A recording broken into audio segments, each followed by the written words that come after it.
Hi friends.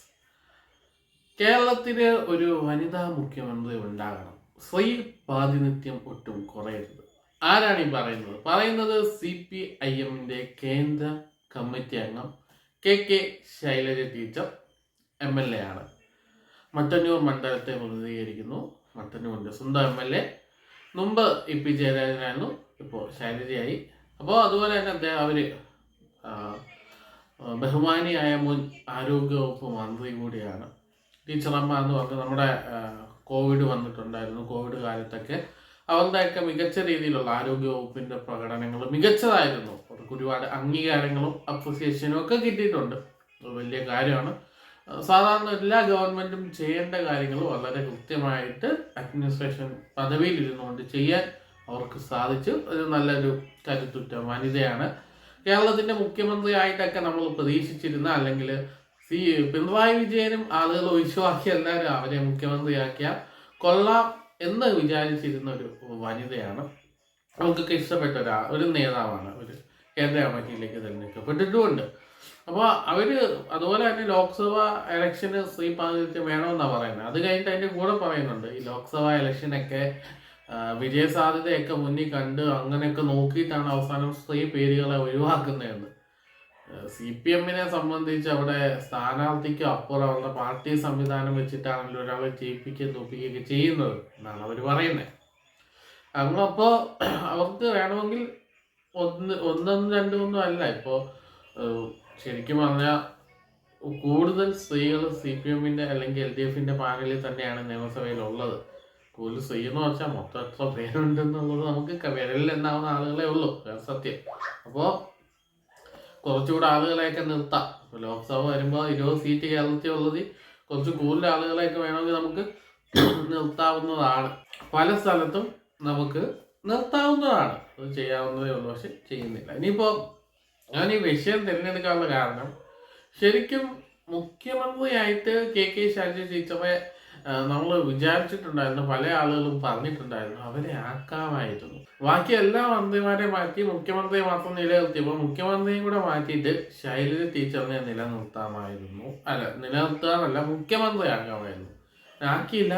പാവത്തിന് ആരൊക്കെയോ കുറെ പ്രതീക്ഷകളും കൊടുത്തു, മുഖ്യമന്ത്രി ആക്കാമെന്നൊക്കെ പറഞ്ഞിട്ട്. പക്ഷെ അവർക്കറിയാം ഇത് CPIM ആണ്, ഇവിടെ ഇങ്ങനെയാണ്, ഈ പാർട്ടിയെക്കുറിച്ചും അറിയത്തില്ല എന്ന് വളരെ കൃത്യമായിട്ട് ശൈലജ ടീച്ചർക്ക് അറിയാവുന്നതുകൊണ്ട് അവർ അവിടെ എന്താ പറയുക, VS നയനാർ പോലൊരു യുദ്ധത്തിനൊന്നും അവർ നിന്നൊന്നുമില്ല. കാരണം ചേരിതിരിവൊക്കെ CPMൽ കോൺഗ്രസിനെക്കാട്ടി ശക്തമായിട്ട് CPMൽ ചേരിതിരിവ് ഉണ്ടായിട്ടുണ്ട്. പിന്നെ പിണറായി വിജയൻ വന്നും സർവാധിപത്യം ഏറ്റെടുത്തതിന് ശേഷമാണ് ചേരിതിരിവിന് കുറച്ചൊരു കുറവുണ്ടായത് എന്നുള്ളതാണ് സത്യം.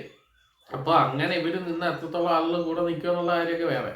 ശരിക്കും KR ഗൗരി, കേരം തിങ്ങും കേരളമാണ്, KR ഗൗരി ഭരിക്കട്ടെ എന്ന് പറഞ്ഞിട്ട് ഇലക്ഷൻ നിർത്തി ജയിച്ചിട്ട് അവസാനം ഇലക്ഷൻ നിൽക്കാത്ത മറ്റൊരാളെ കൊണ്ടുവന്ന് മുഖ്യമന്ത്രി ആക്കിയൊരു പാർട്ടിയാണ് CPIM എന്ന് പറയുന്നത്. പക്ഷെ അതിൻ്റെ കാര്യം അറിയാലോ, കാലം മാറിയാണ്. ഇവർ ജെൻഡർ ന്യൂട്രാലിറ്റിയും സമത്വം ഒക്കെ ആവശ്യത്തിലധികം വിളിച്ചു കൂടിക്കൊണ്ടിരിക്കുന്ന ഒരു പാർട്ടി എന്തുകൊണ്ട് ശൈലജ ടീച്ചറിനെ പോലെ ഒരാൾ മുഖ്യമന്ത്രി ആകുന്നില്ല?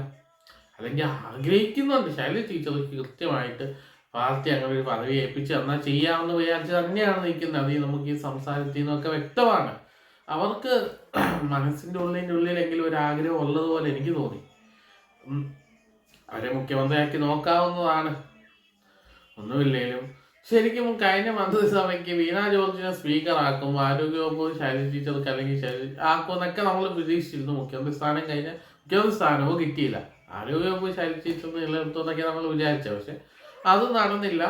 വീണ ജോർജിനെ ആരോഗ്യവകുപ്പ് മന്ത്രിയാക്കി. അതൊരു സർപ്രൈസ് ആയിരുന്നു. എന്തുകൊണ്ടാക്കിയെന്നുള്ള കാര്യം CPMന്റെ തീരുമാനമാണല്ലോ, നമുക്കൊന്നും പറയാൻ പറ്റില്ല. പക്ഷെ ശൈലജ ടീച്ചർക്ക് ഞാൻ കാണുന്ന വെച്ച്, അല്ലെങ്കിൽ ഞാൻ മനസ്സിലാക്കി വെച്ച്, മുഖ്യമന്ത്രി സ്ഥാനാർത്ഥി ആവാൻ അർഹതയുണ്ട്, ആഗ്രഹവുമുണ്ട്.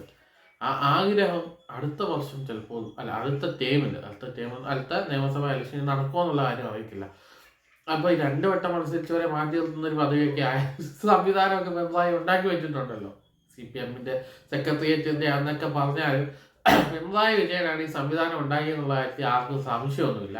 അപ്പോൾ പിണറായി അങ്ങനെ ഒരു കളി കളിച്ചോണ്ട് പാർട്ടി സെക്രട്ടേറിയറ്റ് തീരുമാനിച്ച ശൈലജ ടീച്ചറിനെ നിർത്താം, അങ്ങനെ ഒരു സാഹചര്യം ഉണ്ടായി. ഇപ്പോൾ പറഞ്ഞു കേൾക്കുന്ന CM വാസവനെ നമ്മുടെ വകുപ്പ് മന്ത്രിയെ പിടിച്ച് മുഖ്യമന്ത്രിയാക്കിയിട്ട് ഉത്തരവാദിത്തപ്പെട്ട വേറൊരു വകുപ്പ് മുഹമ്മദ് റിയാസിന് കൊടുത്തിട്ട് അടുത്ത വട്ടം വരുമ്പോൾ മുഹമ്മദ് റിയാസിനെ മുഖ്യമന്ത്രിയാക്കാനൊക്കെയാണ് പ്ലാൻ എന്നൊക്കെയാണ് നമ്മുടെ മാപ്പിളകൾ പറഞ്ഞുകൊണ്ട് നടക്കുന്നത്. മാപ്പിളകൾക്ക് അങ്ങനെ എന്തും പറയാമല്ലോ, അവർക്ക് എന്തും വിളിച്ചു പറയാനുള്ള സ്വാതന്ത്ര്യം ഉണ്ടെന്നാണല്ലോ അവർ പറയുന്നത്.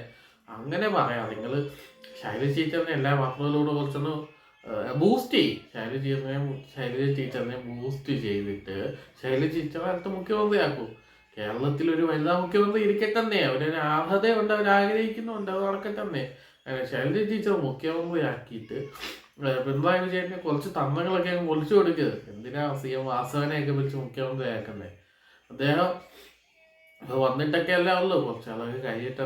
അതുപോലെ മുഹമ്മദ് റിയാസിനെ എന്തിനാ ആക്കുന്നേ? പുള്ളിക്കാരൻ എന്തൊക്കെയോ ചെയ്യുന്നതായിട്ട് സോഷ്യൽ മീഡിയയിൽ ഇങ്ങനെ കാണുന്നുണ്ട്. പാലങ്ങൾ, റോഡുകൾ, എന്നിട്ടും പണി തീരാത്ത കുറേ ഈ PWD ഗസ്റ്റ് ഹൗസ് ഒക്കെ എന്തൊക്കെ റെഡിയാക്കാമെന്ന് പറഞ്ഞ് കുറച്ചൊക്കെ റെഡിയാക്കി, ഇന്നും റെഡിയാവാത്ത ഒരുപാട് കാര്യങ്ങൾ ഇവിടെ കിടപ്പുണ്ട്. നമ്മൾ PWയിൽ ശരിയാവാത്ത കാര്യങ്ങൾ വെച്ചിട്ട് നമുക്ക് വേറെ സാധനം ചെയ്യാം. ഞാൻ ചെയ്യുന്നുണ്ട്. അതിൻ്റെ വിശദാംശങ്ങൾ എടുത്തുകൊണ്ടിരിക്കുകയാണ്. നിങ്ങൾക്കറിയാമല്ലോ, നമ്മൾ ഈ വിവരാവകാശ രേഖ വെച്ച് കൊടുക്കുമ്പോൾ എല്ലാത്തിനും ഒന്നും മറുപടി കിട്ടത്തില്ല. അത് ലഭ്യമല്ല, കണക്ക് കിട്ടിയിട്ടില്ല, വിവരങ്ങൾ ലഭ്യമായിട്ടില്ല, പരിശോധിച്ചുകൊണ്ടിരിക്കുന്നു എന്നൊക്കെ പറഞ്ഞ് മറുപടി കിട്ടുന്നതുകൊണ്ടാണ് പല വിഷയങ്ങളും നമ്മൾ തലക്കാത്തത്. നമുക്ക് എത്തിടാം. അപ്പോൾ ശൈലജ ടീച്ചറിനെ മുഖ്യമന്ത്രിയാക്കുക. ശൈലജ ടീച്ചർ മുന്നോട്ട് വെച്ചൊരു രാഷ്ട്രീയം അതാണ്. അത് തന്നെയാണ് ഇന്നലെ മലബാർ ലിറ്ററേച്ചർ ഫെസ്റ്റിൽ MLF പറഞ്ഞത്. കേരളത്തിനൊരു വനിതാ മുഖ്യമന്ത്രി വേണം. വനിതാ മുഖ്യമന്ത്രി വേണമെങ്കിൽ അതിനാകെ സാധ്യതയുള്ളതും ആളുള്ളതും ശൈലജ ടീച്ചർ മാത്രമാണ്. അപ്പോൾ ശൈലജ ടീച്ചറിനെ മുഖ്യമന്ത്രിയാക്കാനുള്ള ശ്രമങ്ങൾ നിങ്ങൾ നടത്തുക എന്നാണ് ഒരു ഒളിയം പറഞ്ഞത്. പിണറായി വിജയൻ അത് മനസ്സിലാവും. മനസ്സിലാക്കാത്തവരൊക്കെ ഇതുകൊണ്ട് മനസ്സിലാകട്ടെ.